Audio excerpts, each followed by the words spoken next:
हेडलाईन्सचे प्रायोजक आहे NBC bearings, लांब पळण्यासाठी। लक्षात ठेवा, मला शरद पवार म्हणतात। कार्यकर्त्यांना दमदाटी केल्यावरून शरद पवारांचा सुनील शेळकेंना इशारा। मी या रस्त्याने जात नाही, पण कुणी अशी स्थिती निर्माण केली तर सोडत नाही, शरद पवार सुनील शेळकेंवर भडकले। कार्यकर्त्यांना दमदाटी केल्याचे पवारांनी पुरावे द्यावेत, अन्यथा पवारांनी चुकीचे आरोप केल्याचं महाराष्ट्रभर सांगणार आमदार सुनील शेळके यांचं प्रत्युत्तर। आमच्या नेत्यावर टीका केली तर आम्ही सोडणार नाही, असा सुनील शेळकेंनी मलाही दम दिला। मदन बापना यांचा सुनील शेळके यांच्यावर आरोप। जयंत पाटील पक्ष सोडून गेल्यास रोहित पवार आणि जितेंद्र आव्हाड जबाबदार, आमदार सुनील शेळके यांचा दावा। शरद पवार यांनी साध्या आमदाराला धमकी देणं अयोग्य, आमदाराला धमकी दिल्यास पवारांचा स्तर खाली येईल, उपमुख्यमंत्री देवेंद्र फडणवीसांचा टोला। शरद पवारांच्या वक्तव्याबद्दल काही माहिती नाही, सुनील शेळकेंकडून याबद्दल माहिती घेईन, उपमुख्यमंत्री अजित पवार यांची प्रतिक्रिया।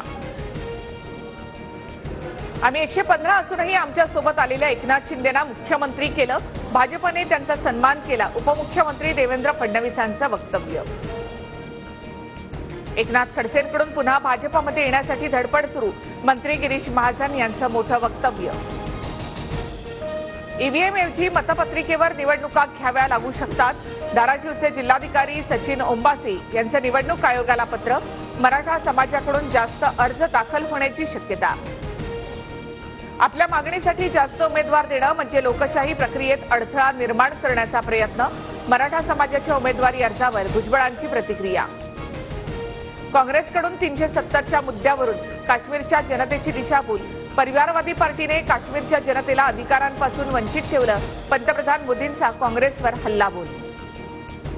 5व्या कसोटीमधील पहिल्या डावात इंग्लंडची शरणागती, कुलदीप यादव आणि आर अश्विनच्या फिरकीसमोर 218 धावांवर ऑल आऊट, कुलदीप यादवने पटकावले 5 बळी।